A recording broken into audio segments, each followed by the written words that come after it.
اعوذ باللہ من الشیطان الرجیم بسم اللہ الرحمن الرحیم لقد من اللہ علی المؤمنین، البتہ تحقیق بہت بڑا احسان کیا اللہ تعالیٰ نے ایمان والوں پر۔ کب؟ اذ بعث فیہم رسولا، جس وقت اللہ تعالیٰ نے بھیجا ان میں اپنا ایک خاص رسول حضور علیہ الصلوۃ والسلام کو، من انفسہم، ان کے نفسوں میں سے ہی، نسل انسانی میں سے ہی اللہ نے رسول بھیجا۔ اور اس رسول کی ڈیوٹی کیا تھی، مقصد بعثت کیا تھا، یا فرائض نبوت، فرائض منصبی کیا تھے، اللہ نے آگے وہ بیان فرمائے۔ نمبر 1، یتلو علیہم آیاتی، کہ وہ پیغمبر ان لوگوں پر اس اللہ کی آیتیں تلاوت کرتا ہے۔ نمبر 2، ویزکیہم، اور ان کا تزکیہ کرتا ہے، ان کے نفس کو پاک کرتا ہے۔ اور وَيُعَلِّمُهُمُ الْكِتَابَ، ان کو تعلیم دیتا ہے، سکھاتا ہے کتاب، یعنی قرآن مجید کی تفسیر بیان کرتا ہے۔ وَالْحِکْمَہ، اور ان کو سکھاتا ہے حکمت، یعنی سنت رسول۔ وَإِن كَانُوا مِن قَبْلُ لَفِي ضَلَالٍ مُبِينٍ، اللہ کہتے ہیں اس سے پہلے یہ البتہ کھلی گمراہی میں تھے۔ انسانیت حضور کے آنے سے پہلے کھلی گمراہی میں تھی، حضور آئے تو ان کو قرآن کی تعلیم ملی، اخلاق ملے، یہ ساری چیزیں ملی۔ سورہ آل عمران کی آیت نمبر 164 ہے، جو آپ کے سامنے تلاوت ہوئی، آپ نے ترجمہ سنا۔ اس کا پہلا درس کل گزر چکا ہے کہ احسان خداوندی جو مخلوق پر ہوا ہے، وہ حضور علیہ الصلوۃ والسلام کی ذات مبارکہ کو مبعوث کر کے اللہ نے تمام انسانیت پر احسان فرمایا۔ بلکہ کل کے درس میں نے بتایا تھا کہ خالی انسانیت پر اللہ کے نبی کے آنے کا احسان نہیں ہے، بلکہ دنیا کی جتنی بھی مخلوق ہے، اللہ کے نبی سب کے لیے رحمت للعالمین بن کے آئے، تمام جہان والوں کے لیے یہ رحمت کا پیغمبر بن کے آئے۔ اس کی تفصیل کل کے درس میں گزر چکی ہے کہ اللہ تعالیٰ نے 2 نعمتیں انسانیت کو دی ہیں، ایسی کہ جن پر اللہ نے احسان جتلایا۔ حالانکہ بے شمار نعمتیں اللہ نے عطا فرمائی ہیں، لیکن احسان نہیں جتلایا۔ اور کتنی نعمتیں ہیں کہ وَإِن تَعُدُّوا نِعْمَتَ اللَّهِ لَا تُحْصُوهَا، اگر تم اللہ کی نعمتوں کو شمار کرنے بیٹھ جاؤ تو تم ان کو شمار نہیں کر سکو گے۔ اتنی نعمتیں کہ ساری مخلوقات یہ انسان کی خدمت میں لگی ہے، جانور اس کی خدمت میں ہے، کوئی اس کو دودھ دے رہا ہے، کوئی اس کے گوشت کے لیے بنا دیا گیا ہے کہ وہ اس کو کاٹ کے گوشت بنا کے کھائے، کوئی کس مخلوق کو کس خدمت کے لیے لگا دیا، حتیٰ کہ چاند انسان کی خدمت کر رہا ہے، سورج انسان کی خدمت کر رہا ہے، زمین کی مخلوقات انسان کے لیے بنائی گئی ہیں۔ کہ اللہ تعالیٰ نے فرمایا کہ خلق لکم، تمہارے لیے اللہ نے پیدا کیا ہے، ما فی الارض، جو کچھ بھی زمین میں ہے، جمیعا، سب کا سب۔ اور اسی طرح سخر لکم ما فی السماوات و ما فی الارض، جو کچھ آسمانوں میں ہے، جو کچھ زمین میں ہے، وہ اللہ نے تمہارے لیے مسخر کر دیا ہے، تمہارے تابع کر دیا ہے، تمہاری خدمت میں لگا دیا ہے۔ اور اسی طرح جتنی ظاہری قوتیں ہیں اور جتنی باطنی قوتیں ہیں، یہ سب انسان کی خدمت میں لگی ہوئی، یہاں تک کہ آسمان کے جو فرشتے ہیں وہ بھی انسان کی خدمت میں لگے ہیں۔ تو اللہ تعالیٰ نے انسانیت پر اتنے احسان فرمائے ہیں کہ خود اللہ قرآن میں کہتے ہیں کہ اگر تم ان کو شمار کرنا شروع کر دو تو تم شمار نہیں کر سکتے۔ لیکن اللہ تعالیٰ نے ان تمام احسانات کو ذکر کر کے اللہ نے جتلایا نہیں کہ میں نے دیکھو یہ بھی احسان کیا، یہ بھی احسان کیا، یہ بھی احسان کیا، نہیں۔ لیکن یہاں حضور کو جب بھیجا تو اللہ تعالیٰ نے احسان جتلایا۔ لقد من اللہ علی المؤمنین اذ بعث فیہم رسولا، البتہ ہم نے ایمان والوں پر بہت بڑا احسان کیا ہے کہ اپنا خاص رسول ان کو عطا کیا۔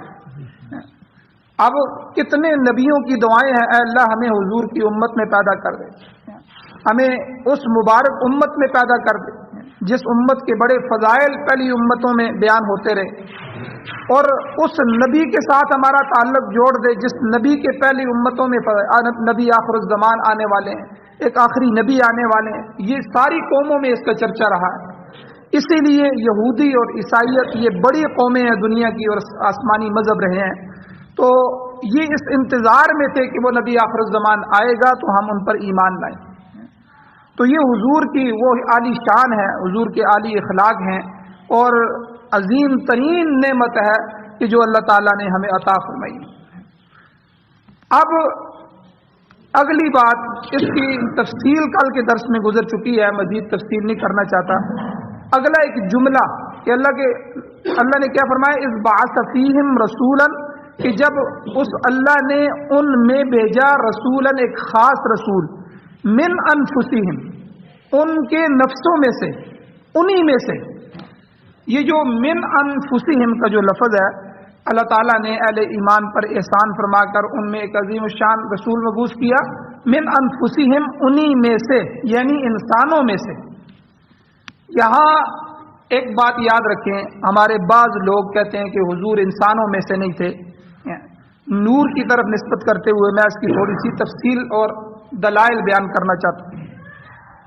پہلی بات یہ ہے کہ دنیا میں اللہ نے کئی طرح کی مخلوقات پیدا فرمائی اور کئی چیزوں سے پیدا فرمائی۔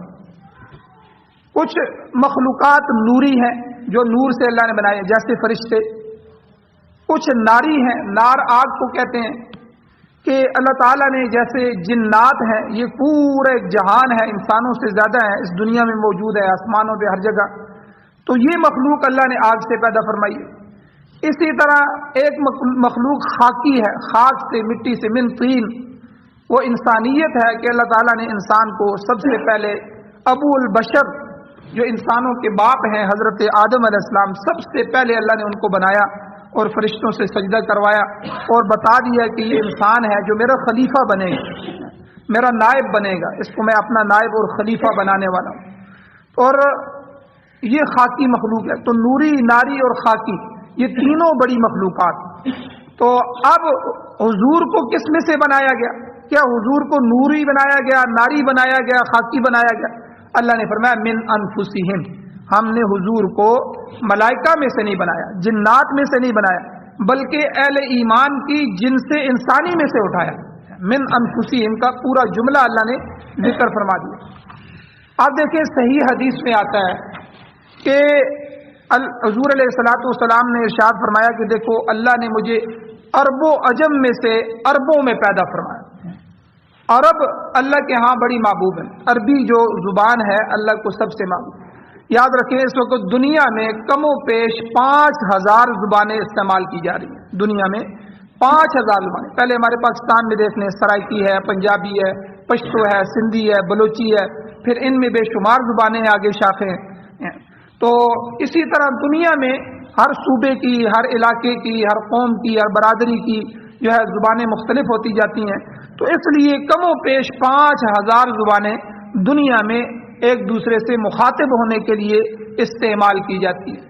ان زبانوں میں سے جس زبان کو اللہ نے فضیلت عطا فرمائی ہے وہ عربی زبان۔ عربی زبان کو اللہ تعالیٰ نے منتخب فرمایا ہے اپنے پیغمبر کے لیے اور اپنی کتاب کلام پاک قرآن مجید کے لیے، اور عربی کو اللہ نے افضلیت عطا فرمائی۔ اب یہ فضیلت جو عربی کو ملی ہے یہ بے شمار وجوہات کی ہے۔ ایک حضور کی زبان عربی تھی، حضور علیہ الصلوۃ والسلام کی جو زبان ہوگی وہ کتنی مبارک زبان ہے۔ پھر صحابہ کرام، اکثر تابعین، تبع تابعین کی جو زبان ہے وہ عربی تھی۔ اسی طرح اکثر اولیاء اللہ جو دنیا میں گزرے ہیں ان کی زبان عربی تھی۔ اسی طرح فرشتوں کی زبان عربی ہے۔ فرشتے جو آپس میں گفتگو کرتے ہیں اور یہاں آ کر ڈیوٹی دیتے ہیں، اللہ کو جواب دیتے ہیں، وہاں سے احکامات لیتے ہیں، تو یہ سارا کچھ عربی میں ہو رہا ہے، فرشتوں کی زبان عربی میں۔ پھر جنتی جب جنتیوں میں پہنچ جائیں گے، جنت میں اپنے مقام میں پہنچ جائیں گے، چاہے وہ چائنا کا زبان بولنے والا ہو، جاپان والا مسلمان ہو، انگریز مسلمان ہے وہ، ٹھیک ہے، کسی زبان کے بھی مسلمان ہیں، تو وہ جب اپنے اللہ کو راضی کر کے جنت میں پہنچ جائیں گے تو جنت میں جنتیوں کی جو زبان ہوگی وہ عربی ہوگی۔ سب آپس میں، ساری زبانیں ختم ہو جائیں گی، سب آپس میں گفتگو کریں گے تو عربی زبان ہوگی۔ اسی طرح اللہ رب العزت کی اپنی زبان عربی ہے، اللہ کی زبان عربی، تو یہ عربی کو بڑی فضیلت ہے۔ اس لیے اس حدیث میں، صحیح حدیث میں حضور علیہ السلام نے فرمایا کہ عرب و عجم میں سے اللہ تعالیٰ نے مجھے عربوں میں پیدا فرمایا۔ پھر جب قبائل کے چننے کی باری آئی، عربوں میں قبیلے بھی بڑے بڑے تھے، تو حضور نے فرمایا عربوں کے قبائل میں سے اللہ نے سب سے بہتر قبیلے قریش میں مجھے پیدا فرمایا، یعنی اللہ نے آپ کو عرب کے سب سے اشرف، اعظم اور عظیم قبیلے میں اٹھایا۔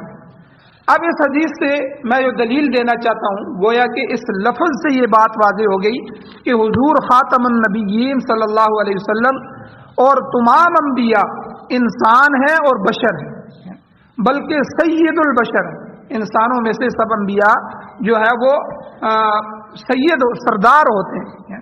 تو چونکہ انہی قبیلوں میں سے ان کو اٹھایا گیا، انہی زبانوں میں سے ان کو زبان دی گئی، اور آپ علیہ الصلوۃ والسلام تو تمام انسانوں کے سردار، اور اسی نسل انسانی میں سے ہیں، کسی دوسری جنس میں سے نہیں۔ مفسرین قرآن میں سے بہت سے مفسر گزرے ہیں۔ سید محمود آلوسی بغدادی، یہ بغداد اور عراق کے تھے رحمہ اللہ، یہ 1270 ہجری میں ان کی وفات ہوئی ہے، تو آخری دور کے عظیم مفسر گزرے ہیں۔ آپ نے ایک کتاب روح المعانی جو ہے یہ عظیم تفسیر لکھی ہے، 30 جلدوں میں بہت بڑا کام کیا ہے، اور کمال یہ ہے کہ یہ تفسیر انہوں نے جوانی کے عالم میں لکھی ہے۔ آپ شاہ عبدالعزیز محدث دہلوی رحمۃ اللہ علیہ کے ہم اثر تھے، ان کے زمانے کے تھے۔ شاہ صاحب 1239 میں فوت ہوئے، تو ان کا زمانہ 1270 تک رہا ہے۔ تو علم تفسیر کے ساتھ ساتھ ان کو فقہ اور علم حدیث پر بھی عبور حاصل تھا۔ تو آپ نے اپنی تفسیر میں یہ واقعہ بیان فرمایا کہ کسی نے امام عراقی رحمہ اللہ سے یہ مسئلہ دریافت کیا، فتویٰ پوچھا کہ حضرت مجھے بتائیں ایمان کے صحیح ہونے کے لیے کیا یہ شرط ہے کہ اللہ کا رسول بشر ہے اور عربوں میں سے ہے، اجمی نہیں ہے؟ کسی آدمی نے ان سے فتویٰ پوچھا، سوال، آپ مجھے اس کا جواب دیں کہ کیا یہ ضروری ہے یہ عقیدہ رکھنا کہ اللہ کا رسول انسان ہے، بشر ہے، اور پھر عربوں میں ہے، اجمی نہیں ہے؟ تو آپ نے جواب دیا کہ بے شک یہ ایمان کے لیے شرط ہے، جو شخص حضور علیہ السلام کے متعلق یہ عقیدہ نہ رکھے اس کا ایمان بھی صحیح نہیں ہے۔ کیوں کہ یہ عقیدہ نص قرآنی سے ثابت ہے۔ حضور کو فرمایا گیا کہ بلسان عربی مبین، ہم نے قرآن مجید کو واضح عربی میں اتارا ہے اور آپ کو واضح عربی زبان عطا فرمائی، اور حضور عرب تھے اور انسانوں میں سے تھے، بشر تھے۔ تو اب ایک آدمی اگر اس کا انکار کرتا ہے تو گویا کہ نص قرآنی کا انکار کر رہا ہے، تو اس لیے آدمی کافر ہو جائے گا۔ تو گویا کہ من انفسہم، یہاں جو اللہ لفظ لے کے آئے ہیں، یہ تمام متعلقات جو میں بیان کر رہا ہوں یہ اس لفظ کو شامل ہیں۔ اگر اس معاملے میں کوئی آدمی ناواقف ہے، پتہ نہیں ہے، مسئلے کا پوری طرح علم نہیں ہے، تو اسے بتانا پڑے گا کہ بھائی اچھی طرح یہ بات سمجھ لو کہ ہمارے نبی انسان تھے اور عربوں میں سے تھے، اجمی نہیں تھے۔ اس کے باوجود اگر کوئی شخص آپ کی بشریت یا آپ کی عربیت، عربی ہونے کا انکار کرتا ہے تو وہ دائرہ کفر میں داخل ہو جاتا ہے۔ اب یہ تو تفسیر اور مسئلہ تھا۔ اب ہمارے علاقوں میں ایک عقیدہ بیان کیا جاتا ہے، ایک عقیدہ پڑھا جاتا ہے، بلکہ اذان سے پہلے بھی آپ نے سنا ہوگا کہ الصلاۃ والسلام علیک یا حبیب اللہ، الصلاۃ والسلام علیک یا نور من نور اللہ، کہ حضور کو کیا کہا جاتا ہے کہ نور من نور اللہ، اللہ کے نور میں سے ایک نور، یعنی جس نور سے اللہ بنے ہیں، جو نور اللہ کا اپنا ذاتی نور ہے، اسی میں سے ایک نور حضور ہے، یعنی گویا کہ اللہ کی ذات میں حضور کو شریک کیا گیا اس جملے سے، اللہ کی ذات میں۔ اس کو اسی طرح سمجھے کہ مشرکین مکہ جو تھے وہ ان کا عقیدہ تھا، وہ کہتے تھے فرشتے جو ہیں یہ اللہ کی بیٹیاں ہیں، فرشتوں کے بارے میں ان کا عقیدہ تھا کہ یہ اللہ کی بیٹیاں ہیں۔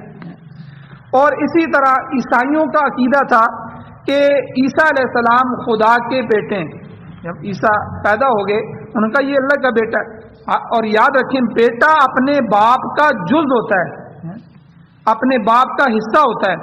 تو اللہ تعالیٰ نے اپنے آپ کو قرآن مجید میں پھر فرمایا۔ اور یہودی کیا کہتے تھے حضرت عزیر علیہ السلام کے بارے میں کہ عزیر علیہ السلام اللہ کے بیٹے ہیں۔ تو یہ جو قومیں پہلے شرک کے اندر مبتلا ہوئیں، اسی طرح کہ انہوں نے مخلوق کو اٹھا کے اللہ کا جز بنا دیا۔ اللہ تعالیٰ نے اس کا گلہ کیا اور اس عقیدے کو بیان کیا قرآن مجید میں، اور اپنی صفائی بیان فرمائی کہ اللہ اولاد سے پاک ہے۔ قل هو اللہ احد اللہ الصمد، آپ کہیں کہ وہ اللہ اکیلا ہے، اللہ بے نیاز ہے، لم یلد ولم یولد، نہ اس نے اولاد جنی ہے نہ وہ خود جنا گیا ہے، نہ اس کی آگے کوئی اولاد ہے نہ جو ہے وہ کسی کی اولاد ہے، اور ولم یکن لہ کفوا احد، اس کا کوئی ایک بھی ہمسر نہیں ہے، کوئی اس کے زمانے کا نہیں ہے، کوئی اس کے پلے کا نہیں ہے۔ تو یہ توحید ہمیں سکھلائی گئی۔ تو کوئی بھی، چاہے کوئی پیغمبر ہے، کوئی ولی ہے، کوئی بھی ہے، چاہے اللہ کا کتنا ہی قرب رکھنے والا ہے، لیکن اللہ کی ذات اور اللہ کی صفات میں وہ شریک نہیں ہو سکتا۔ تو اب عیسائیوں کا عقیدہ بھی آپ کے سامنے آ گیا۔ عیسیٰ علیہ السلام کو اللہ کی ذات میں شریک کر دیا کہ وہ اللہ کے بیٹے ہیں، اللہ کو جز بنا دیا۔ یہودیوں نے عزیر علیہ السلام کو اللہ کا شریک ٹھہرا دیا۔ مشرکین مکہ نے فرشتوں کو اللہ کا شریک ٹھہرا دیا کہ وہ اللہ کی بیٹیاں۔ اور ہمارے زمانے کے جو ناواقفین لوگ ہیں، انہوں نے حضور علیہ السلام کو اللہ کا حصہ بنا دیا، نور من نور اللہ کہہ کے۔ تو اسی کو اللہ نے قرآن میں فرمایا وَجَعَلُوا لَهُ مِنْ عِبَادِهِ جُزْءًا، ان لوگوں نے میرے بندوں میں سے میرا جز بنا دیا۔ اللہ نے قرآن میں اس عقیدے کو ذکر کیا اور اس پر افسوس کا اظہار کیا اور اصلاح فرمائی۔ تو اب اگر ہمارے ہاں بھی نور من نور اللہ کہہ کے حضور کو اللہ کے نور میں سے ہی ایک نور، ایک حصہ کہہ دیا گیا، تو اب فرق کیا رہ گیا؟ تو اس لیے میرے بھائیو، حضور نبی کریم علیہ السلام نور ہدایت تو یقیناً ہے کہ آپ کا لایا ہوا دین اور آپ کی زبان سے نکلنے والے ارشادات اور آپ کے جسم مبارک سے نکلنے والے اعمال، ہر سنت یقیناً نور ہے اور نور ہدایت، اور آپ کے اس نور ہدایت کی روشنی چار دانگ عالم میں پھیلی ہوئی ہے، مشرق سے لے کر مغرب تک جو ہے حضور کے اس نور کی روشنی اللہ نے پھیلا دی ہے۔ مگر آپ اپنے جسم کے اعتبار سے انسان اور بشر ہیں، بڑے بڑے عالی مرتبے والے ہیں، اور حضور علیہ السلام کی بشریت کا اقرار قطعاً باعث توہین نہیں ہے۔ بعض لوگ کہتے ہیں کہ حضور کو ہم انسان کہیں گے تو یہ تو توہین ہوگی، بلکہ انسان کو اللہ نے اشرف المخلوقات بنایا۔ فرشتے، جنات، حیوانات اور نباتات، جمادات، جتنی بھی مخلوقات ہیں، ان مخلوقوں میں سے جو سردار مخلوق ہے، جو سید المخلوقات، اشرف المخلوقات، وہ انسان کو اللہ نے بنایا، حضرت آدم علیہ السلام کو بنایا۔ اور اگر اشرف المخلوقات میں اگر پیغمبر آتے ہیں، یہ تو ان کی عظمت میں اضافہ ہو رہا ہے، یہ تو ان کی توہین کس طرح ہے؟ بلکہ ابو البشر جو ہے حضرت آدم علیہ السلام کی تخلیق پر جب اللہ نے ان کو مٹی سے بنایا تو اللہ نے بطور انعام کے اس بات کا اعلان فرمایا کہ دیکھو میں نے مٹی سے کس قدر باکمال ہستی کو پیدا کر دی۔ میر تقی میر ایک شاعر گزرا ہے، اس نے اس بات کی ترجمانی یوں کی ہے اپنے شعر میں، اس نے کہا کہ میرے مالک نے میرے حق میں یہ احسان کیا، میرے مالک نے میرے حق میں یہ احسان کیا، خاک ناچیز تھا میں، مجھے انسان کیا، میں کچھ بھی نہیں تھا، پڑی ہوئی خاک تھا، اللہ نے اس خاک سے مجھے انسان بنا دیا، یہ میرے اوپر اللہ کا کتنا بڑا احسان ہے۔ تو یہ تو بشر ہونا یہ کمال کی علامت ہے، توہین کی علامت نہیں ہے۔ اور اس کے علاوہ صحابہ اکرام بھی حضور علیہ الصلوۃ والسلام کے متعلق یہی عقیدہ رکھتے تھے، ان کے زمانے میں بھی نور من نور اللہ کا کوئی عقیدہ نہیں تھا۔ آپ نور ہدایت ضرور ہیں مگر آپ نسل انسانی میں سے ہیں، آپ انسان ہیں۔ اب چند احادیث میں آپ کے سامنے پڑھتا ہوں جو دلائل ہیں اس بات کے کہ حضور علیہ الصلوۃ والسلام۔ سب سے پہلے قرآن مجید کی آیت،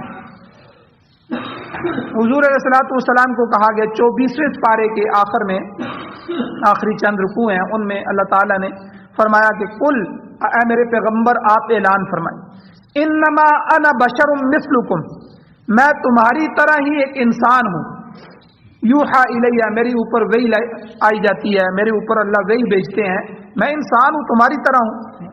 یہ خود حضور سے قرآن مجید میں اعلان کروایا گیا۔ قل، آپ کہیں، آپ ان کو بتائیں، انما انا، بے شک میں، بشر مثلکم، تمہاری طرح ہی ایک انسان، ہڈیاں ہیں، گوشت ہیں، ناک کان ہے، بولتا ہوں، سب کچھ ہے، تمہاری طرح ہی انسان ہوں۔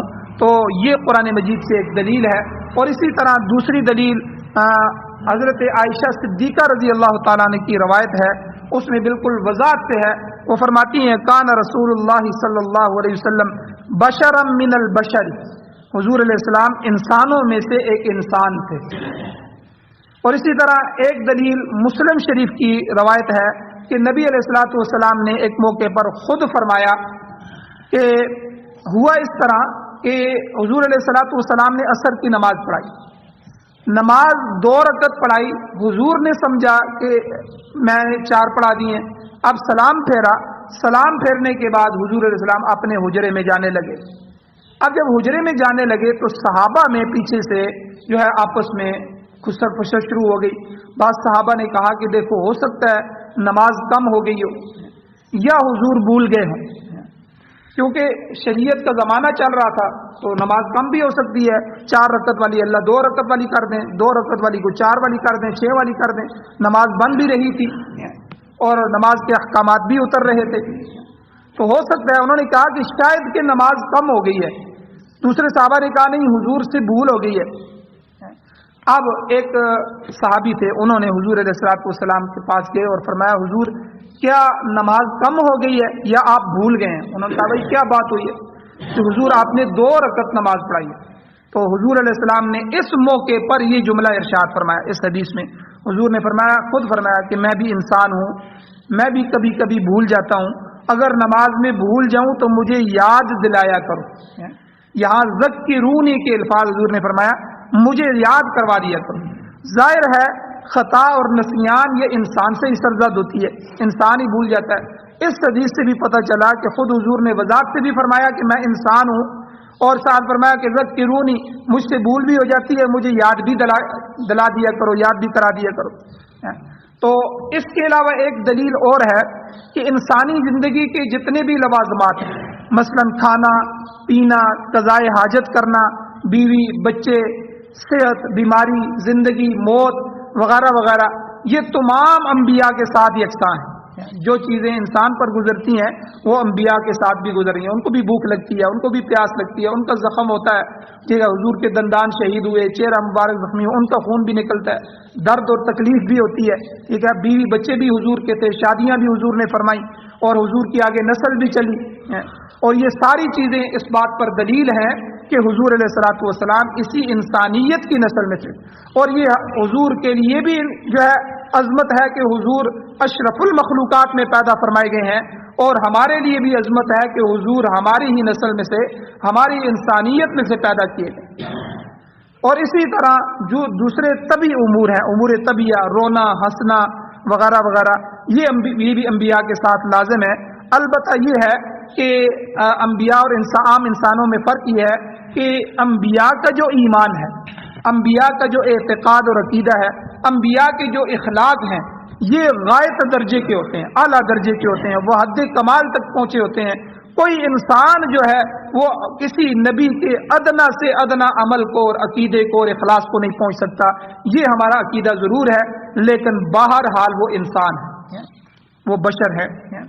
اور یہاں تک تو حضور علیہ الصلوۃ والسلام کے اس جملے کو فرمایا گیا من انفسہم، کہ حضور کو ہم نے انہی کی جانوں میں سے پیدا فرمایا، انہی میں سے پیدا فرمایا۔ یہ اس بات کی دلیل ہے، اس کی آج تشریح ہو گئی ہے۔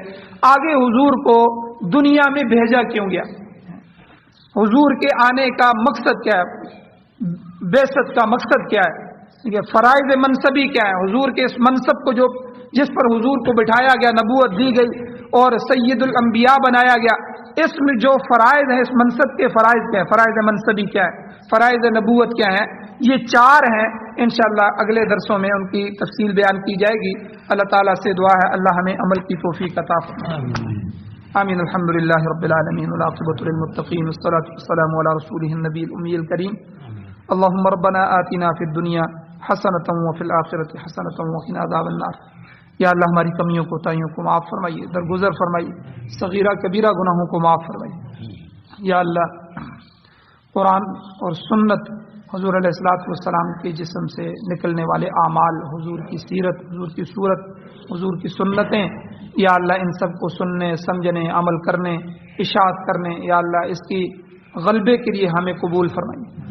یا اللہ قرآن و سنت کا غلبہ نصیب فرمائیے، ہمارے پاکستان سمیت پوری دنیا میں قرآن و سنت کی حکومتیں نصیب فرمائیے، امارت اسلامیہ شریعہ خلافت راشدہ کا قیام نصیب فرمائیے۔ یا اللہ پوری دنیا میں بطور آئین، بطور دستور، بطور ضابطۂ حیات یا اللہ قرآن و سنت کو ہمیں نصیب فرمائیے۔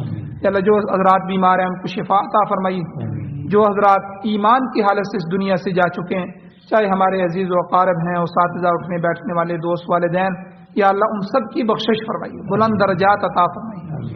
یا اللہ جو مشکلات کے اندر ہمارے ایک دوست ہیں، ان کے کچھ گھریلو مسائل ہیں اور کچھ دوسرے مسائل ہیں، انہوں نے بھی دعا کی درخواست کی ہے۔ اس کے علاوہ دنیا بھر میں جتنے بھی انسانوں کے، مسلمانوں کے یا اللہ پریشان حال ہیں، ان کے مسائل ہیں، یا اللہ ان کو حل فرمائیے، ان کی پریشانیوں کو دور فرمائیے۔ یا اللہ سب سے بڑی پریشانی ہمارا خاتمہ ایمان پر فرمائیے، یا اللہ خاتمے کا کوئی پتہ نہیں، یا اللہ خاتمہ ایمان پر فرمائیے۔ یا اللہ جنت الفردوس نصیب فرمائیے، جنت میں حضور کی معیت نصیب فرمائیے، اپنی رضا اور اپنا قرب نصیب فرمائیے، اپنا دیدار نصیب فرمائیے۔ صلی اللہ تعالی علی خیر خلقہ محمد و آلہ و اصحابہ اجمعین برحمتک یا ارحم الراحمین۔